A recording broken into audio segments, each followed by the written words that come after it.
I remember placing my first central line and doing it on an actual patient. It's something new and slightly scary, but it's really not as scary as you think. And just take some repetition and understanding what you're doing to really kind of ease some of those fears.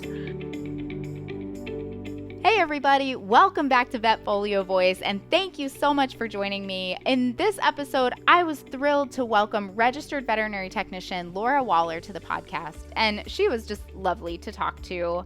Our conversation was inspired by an article she wrote for Today's Veterinary Nurse called Placing Central and PICC Lines in Small Animals. If you haven't checked it out, I would highly encourage you to go read it. It's a great article.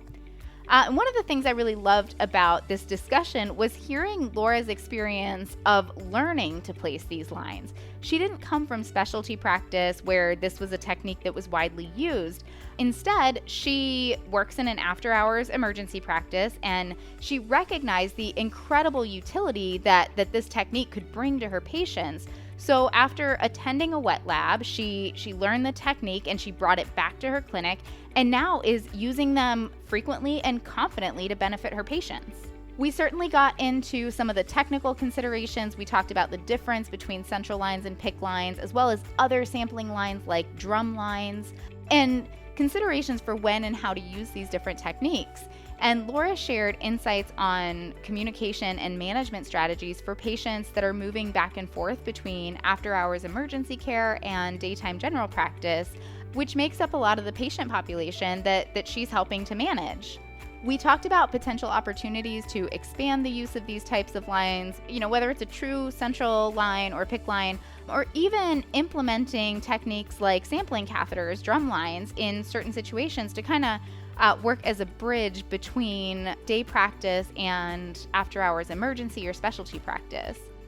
And I think overall this is an evolving conversation, and I think we'll continue to uncover new ways to use these types of lines to benefit our patients. And if you find this interesting and you want to learn more, I would again recommend checking out Laura's article in Today's Veterinary Nurse. She was an absolutely wonderful guest, so easy to talk to. She brought lots of just practical pearls to the table, so let me go ahead and introduce her and we'll get into it. Laura is an RVT from Southern California with an associate's degree in veterinary technology and is working on her bachelor's degree at St. Petersburg College. She has 21 years of veterinary experience, the last 11 of which were in emergency medicine. Laura is a Recovered Certified Basic and Advanced Life Support Instructor and a Recover Certified Pet Rescue Instructor. She's the training manager at Animal Emergency Clinic in Victorville, California, and an adjunct veterinary technology instructor at Platt College in Los Angeles, California. She also co-owns Southwest Veterinary Training, which focuses on Recover cardiopulmonary resuscitation training for veterinary professionals and pet owners.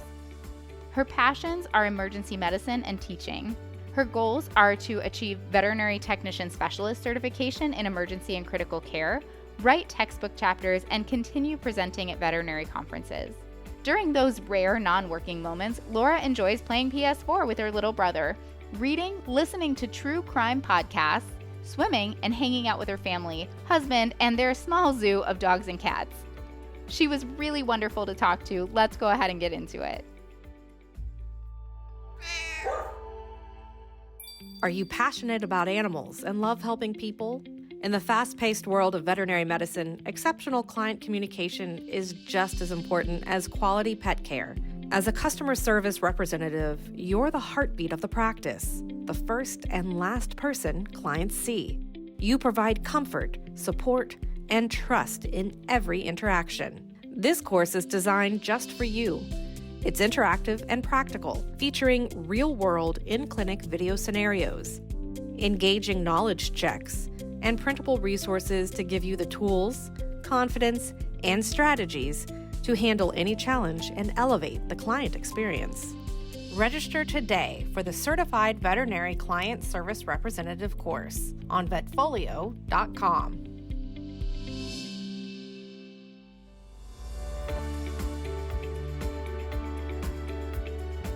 Well, I'm really excited for this episode to be joined by Laura Waller, who's a registered veterinary technician, and we're going to talk about central catheters, so central lines, PICC lines, and how to use them, when to use them, considerations around them in small animals. So, Laura, thank you so much for being with me.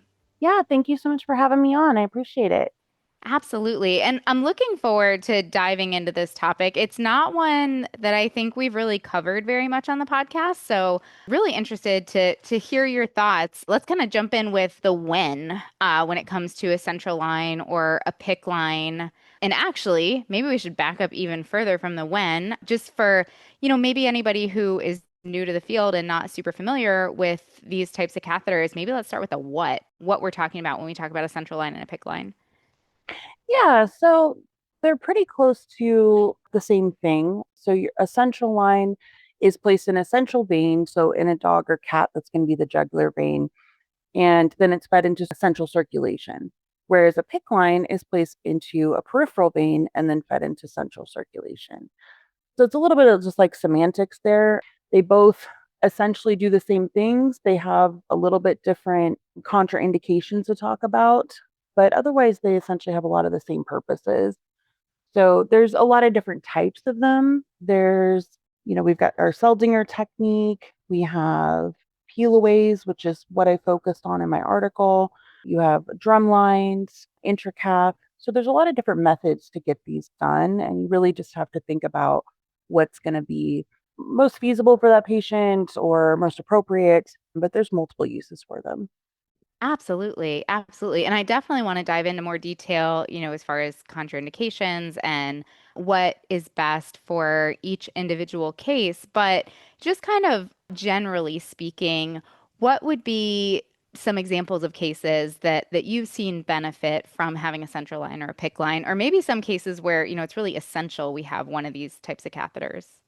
Yeah, I think anything that needs frequent blood sampling is ideal. If you're needing to get a blood glucose even every couple of hours or frequent blood gas monitoring, I feel like it's much kinder just to place that central line so that you have access and you can sample from it.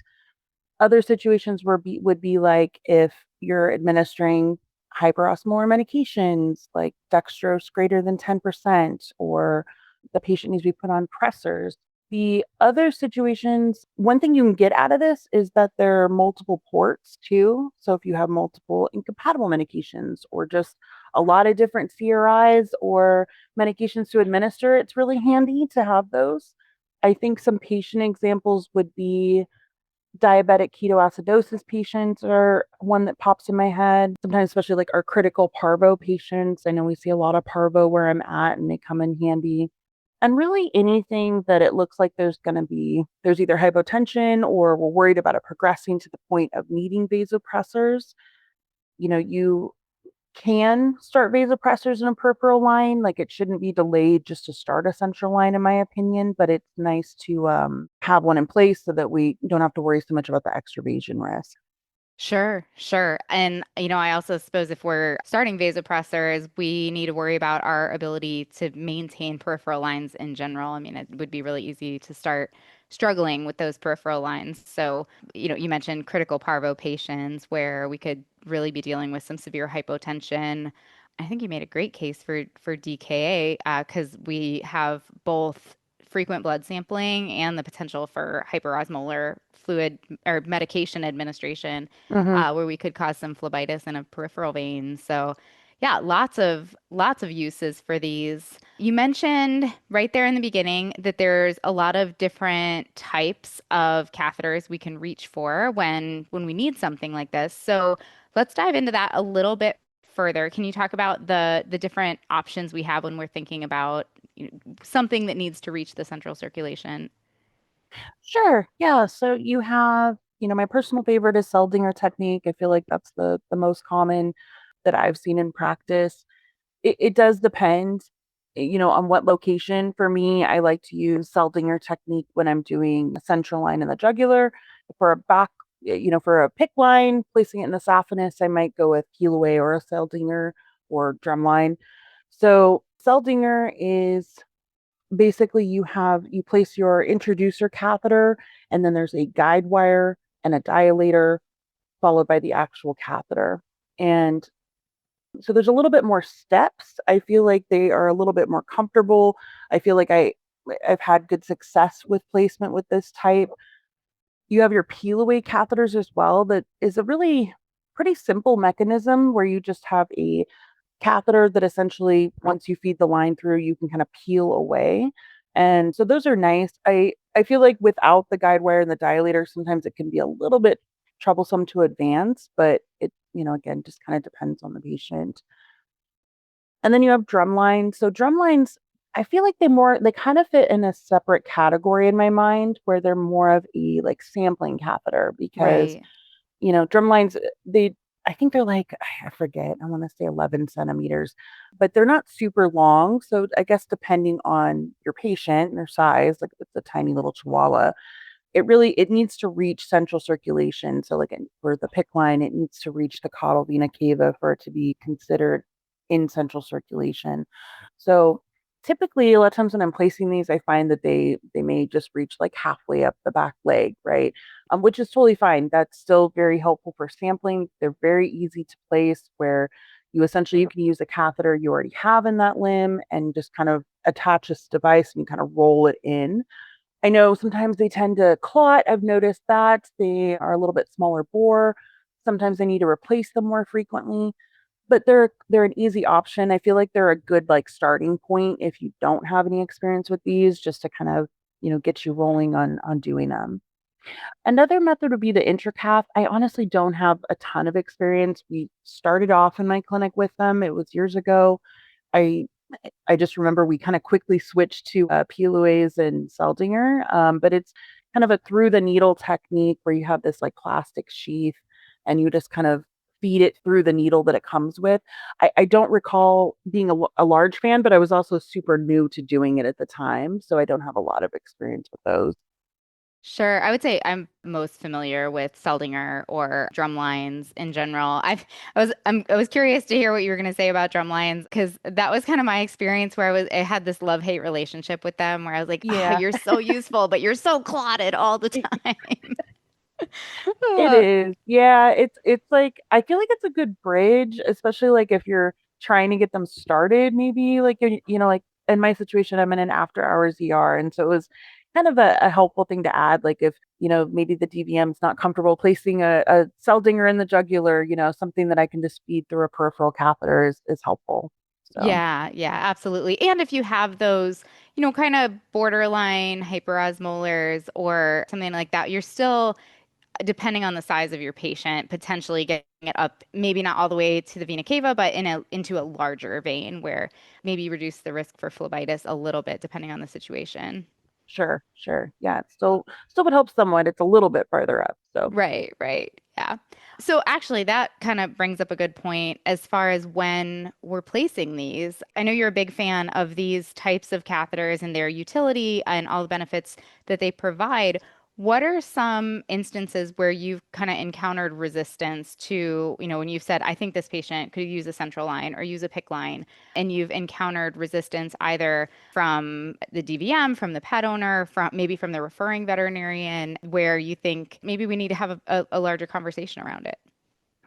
yeah, I think in all of those situations, all the examples you listed, it's all kind of fear of the unknown, right? If you're, a veterinarian and you haven't worked with these and a technician is asking you to place this advanced catheter that may seem scary and like, I don't know, I don't know anything about it, so I'm not comfortable okaying that. Or if you're a client and you hear it explained to you, that probably sounds a little bit terrifying, right? And so I think it's really just training, right? Becoming familiar with when you're talking to an owner, it's explaining, that we're going to place this so that we don't have to continuously poke your dog with, for blood samples. So it'll make it a nicer experience for him, or it'll enable us to administer those medications he needs in a safer manner. But I think it's just hard to start, and generally in my experience, most specialty hospitals are going to place them frequently and it's no big deal.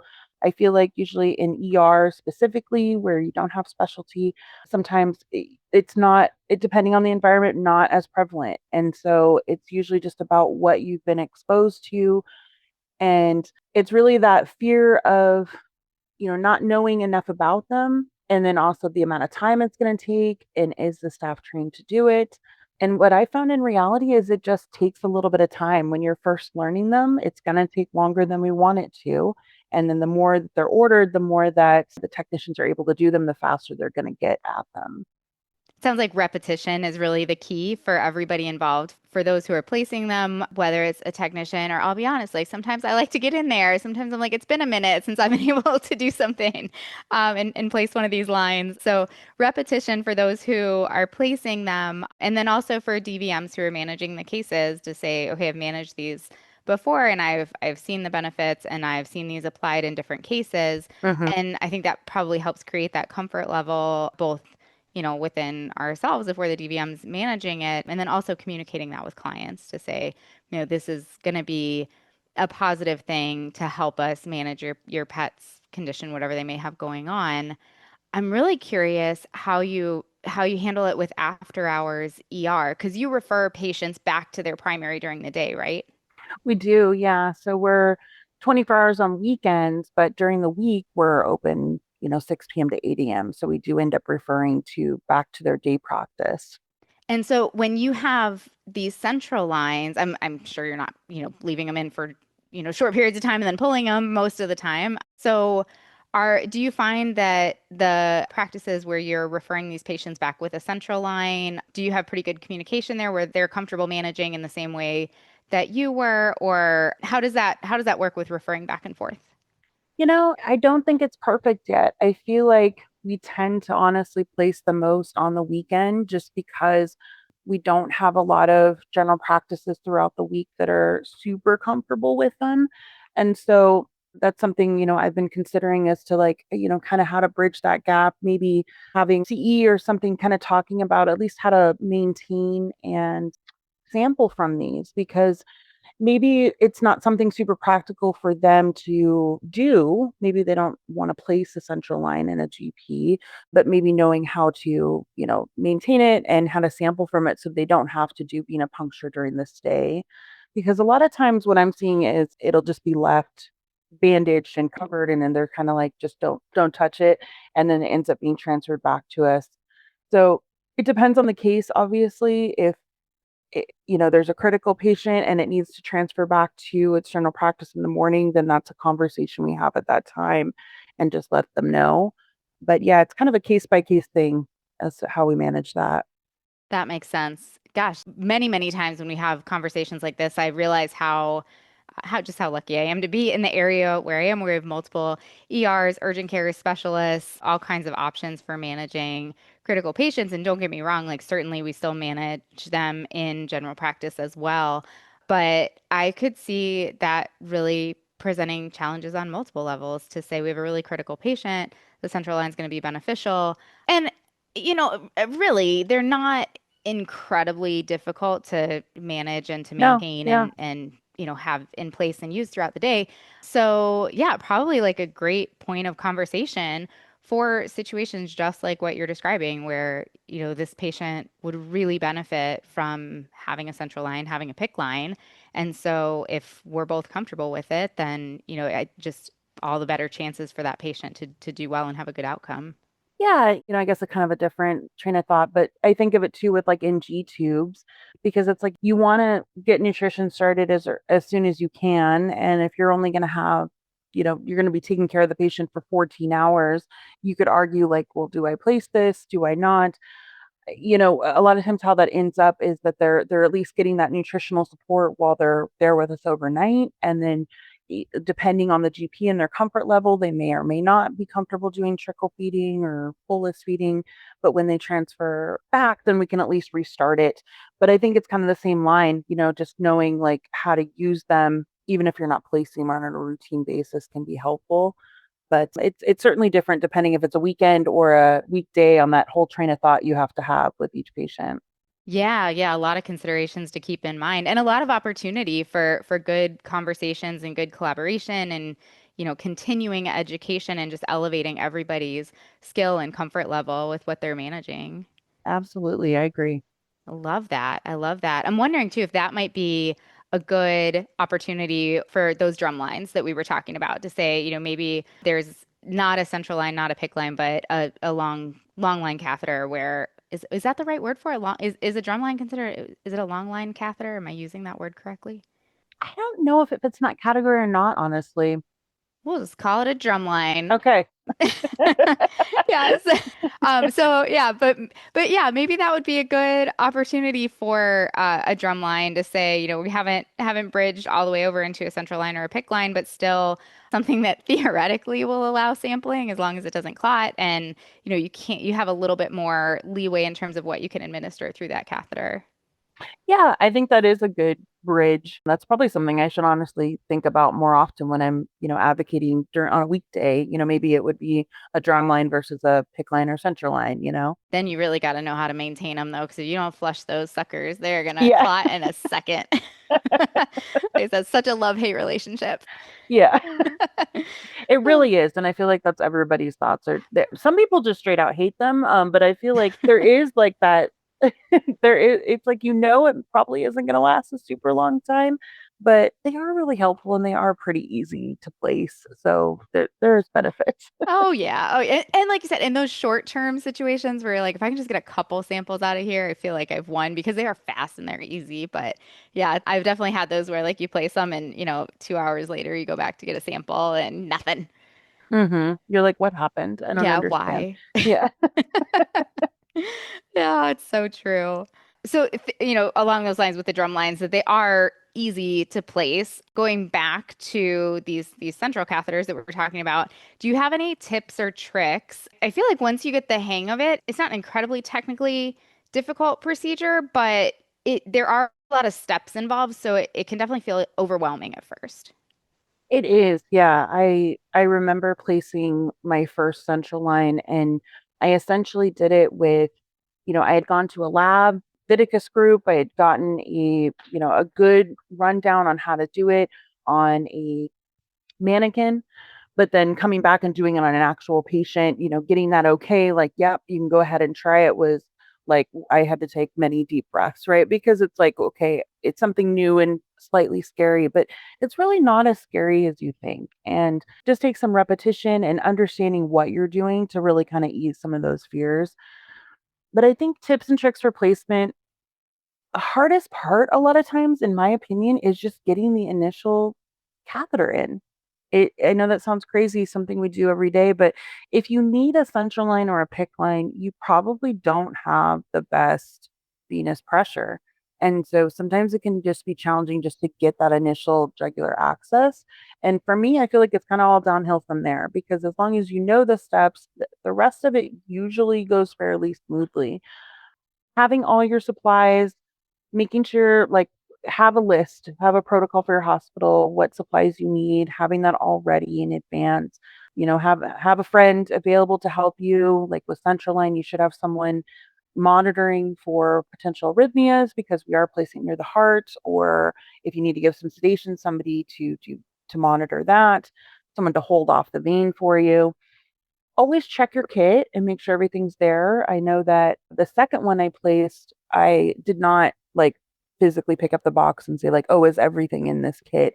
And I got to the I did the cut down. I turned around after placing my IV catheter and went to grab the guide wire and I realized it was missing from the kit. And so there was nobody there besides me that knew how to do this. And so that was quite terrifying in that moment because I was like, I know it's not a huge deal. You can just stop. But in that moment, I'm like, I've already done a cut down. Like, what do I do now?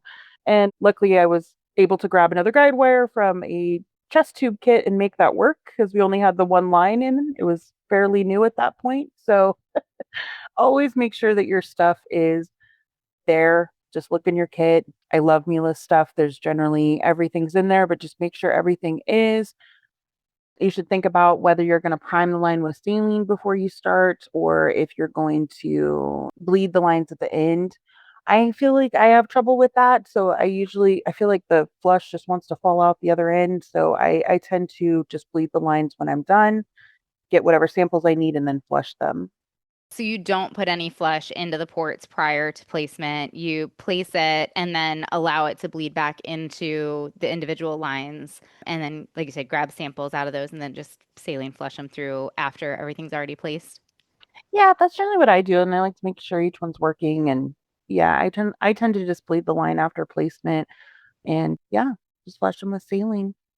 I feel like that saline too, you were talking about the initial catheter sometimes being a challenge. I forget this sometimes, like just putting some saline in, priming my catheter with saline.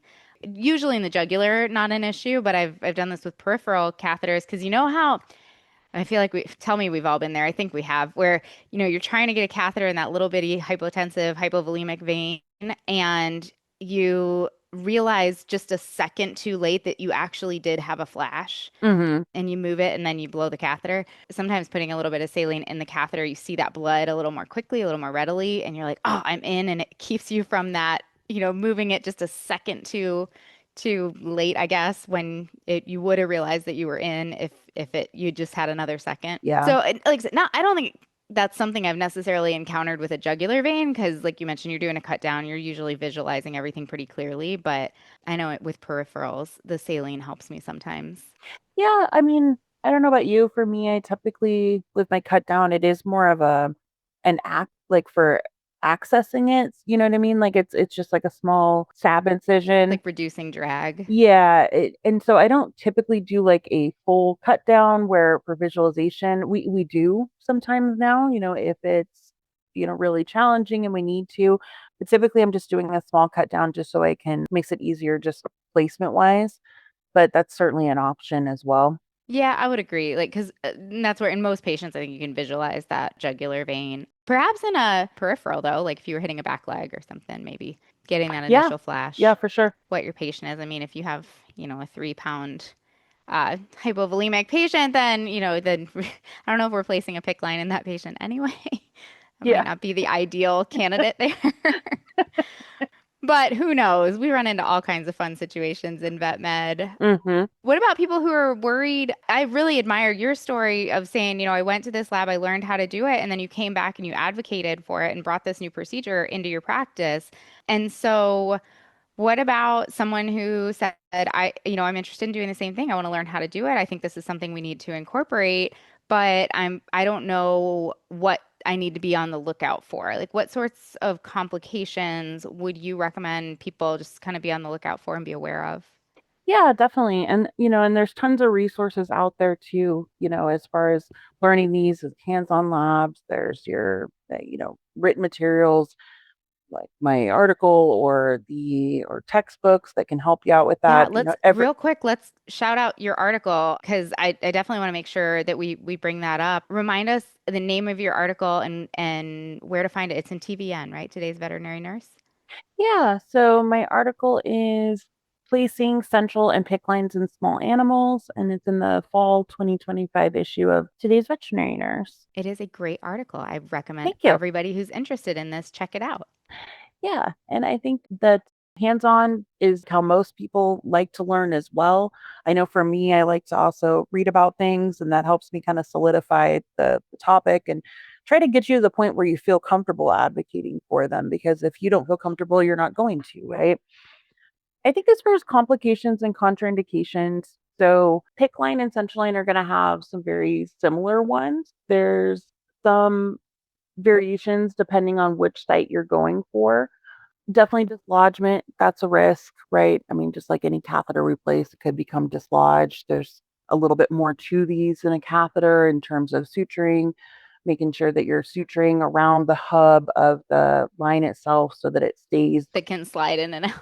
Yeah, that can slide in and out. I remember making that mistake early on where I was like, wait, I need to make sure this is secured to this so that this is not moving when we're done here. Air embolism, I don't know that there's actually been any studies described in veterinary medicine as far as air embolism happening, but of course, making sure you're clamping off your lines when you're doing this and then, putting your caps on, all of that. Phlebitis, just like with an IV catheter and infection, we are going into a central vein right next to the heart. So we want to be very mindful about handling these aseptically and wearing gloves. And then as far as contraindications, so patients that you really should think twice about using them on would be, anything with a bleeding disorder, coagulation issues, head trauma with your central line because it's going to go in a jugular just like you would avoid your jugular sticks. PICC lines, it's less so in terms of risk wise, I feel like with bleeding and all that, but still a consideration.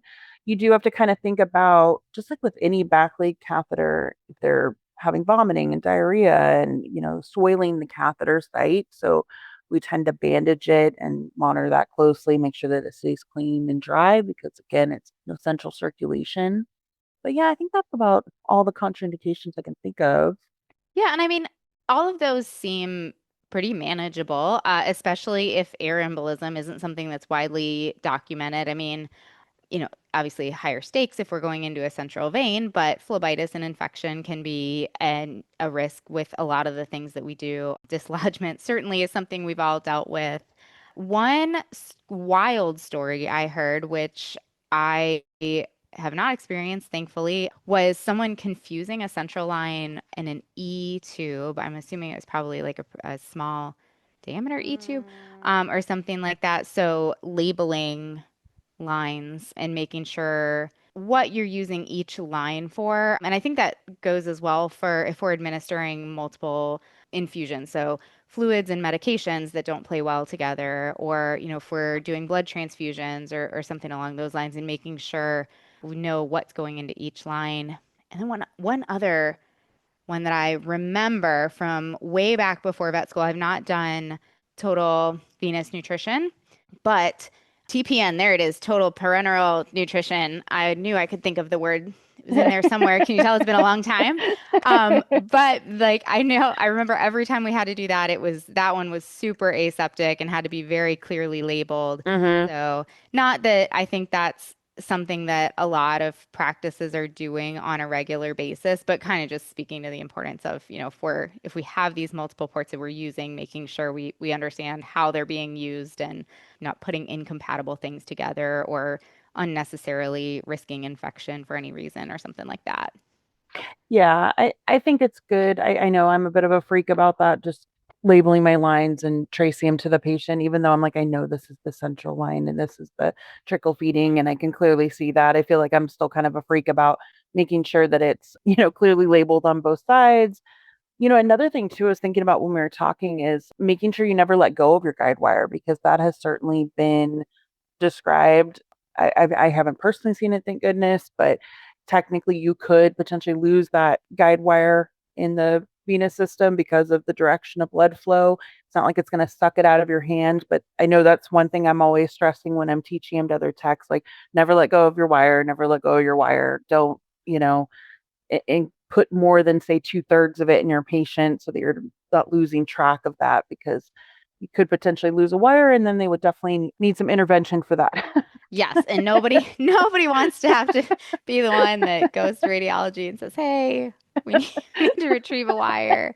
Ah, and it seems wild because the wire is really long. So it always in my hands, I'm like, how in the heck would I ever lose this? But then I think to myself, I'm like, I don't I don't ever want to answer that question. Like I don't ever want to find Yeah. out. And it certainly, it's documented in people. No, I mean, I don't want to say often, but it's a known complication in humans. I don't know what the frequency is in veterinary medicine, but yeah, whenever I'm like, how could I possibly lose this wire? It's huge. I'm like, let's not find out today.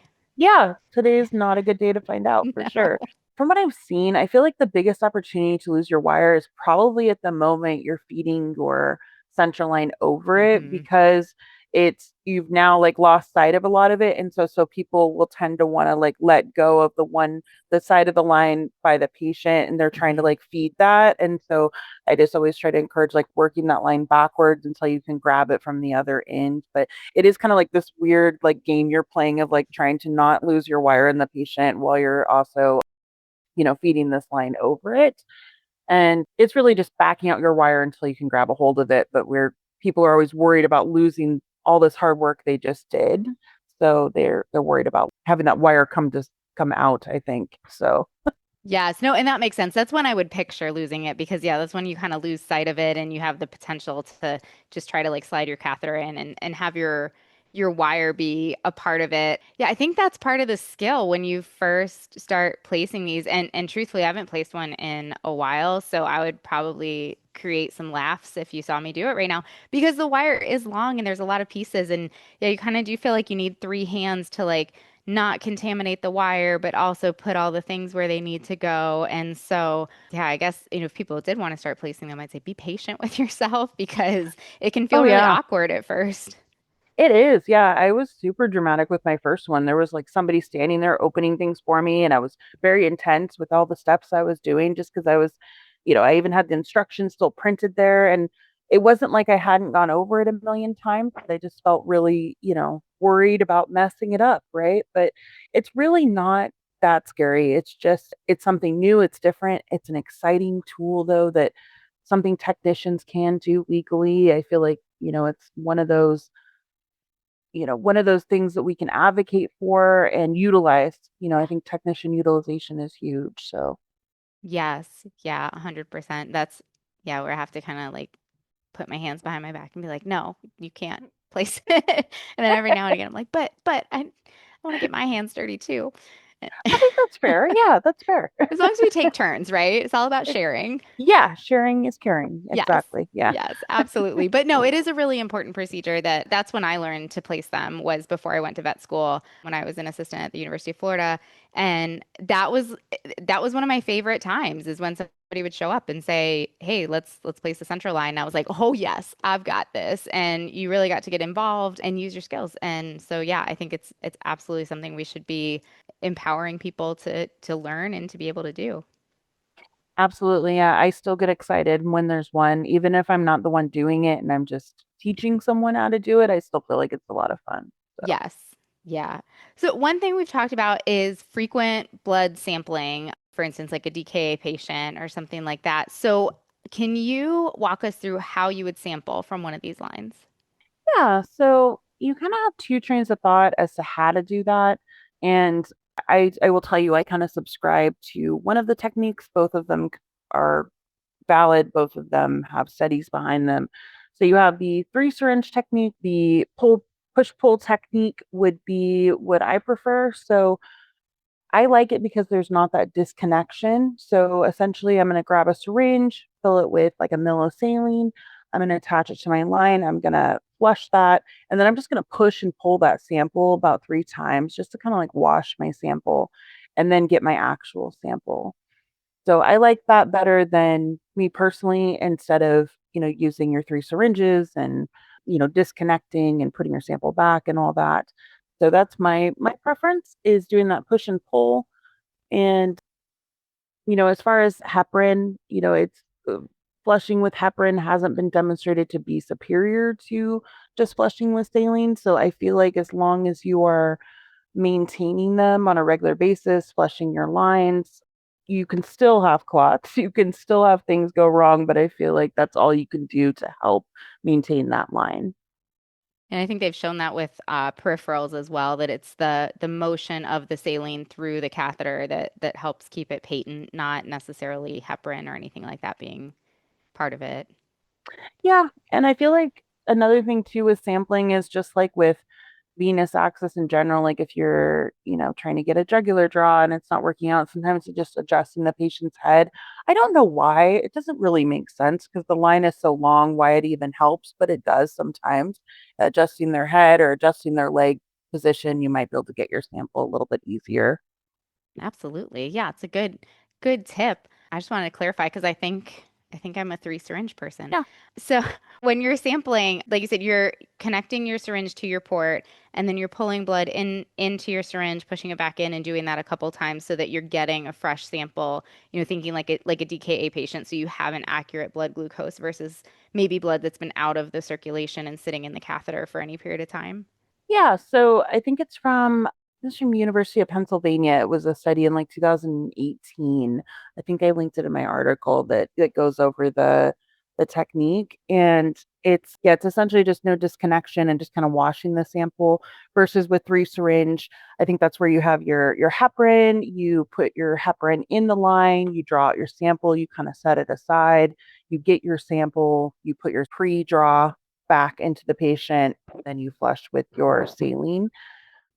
I think either one works fine. I like the one that involves no disconnection. That'd be my preference. It makes sense. It sounds more aseptic, and I'll be honest, it's been a while since I've sampled from a central line. Yeah, I would do it the way you described it with the 3 syringes where, yeah, we'd have a syringe with heparin in it. We'd draw our waste sample, quote unquote, and then draw our diagnostic sample, give our waste sample back, and then flush it with saline.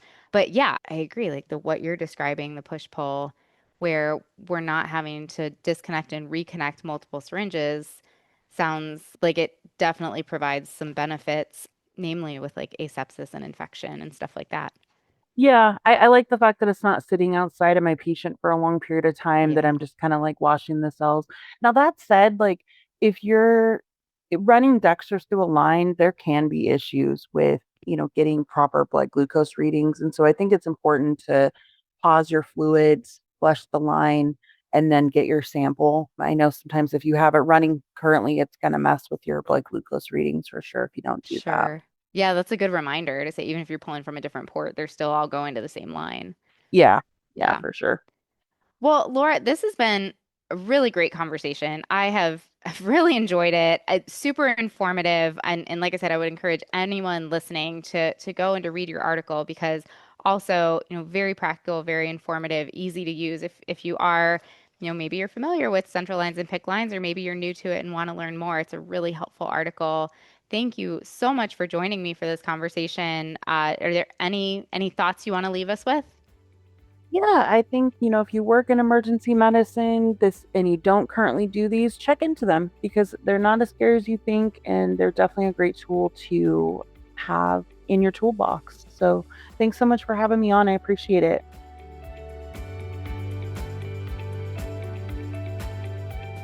Laura, thank you so much for joining me. I really enjoyed this conversation. Our talk was kind of, towards the end of the afternoon, and our conversation was such a lovely way to wrap up my afternoon that day. So thank you so much for joining me. It was really great. Big thank you to everyone out there who tuned in. I hope you learned a lot. Again, highly encourage you to check out Laura's article in today's Veterinary Nurse, Placing Central and PICC Lines in Small Animals. If you enjoyed this episode, please leave us a 5-star review wherever you get your podcast to help other veterinary professionals like you find this and other great content we try to put out there. For more episodes, you can click on the Education tab on the VetFolio website or find us wherever you get your podcasts.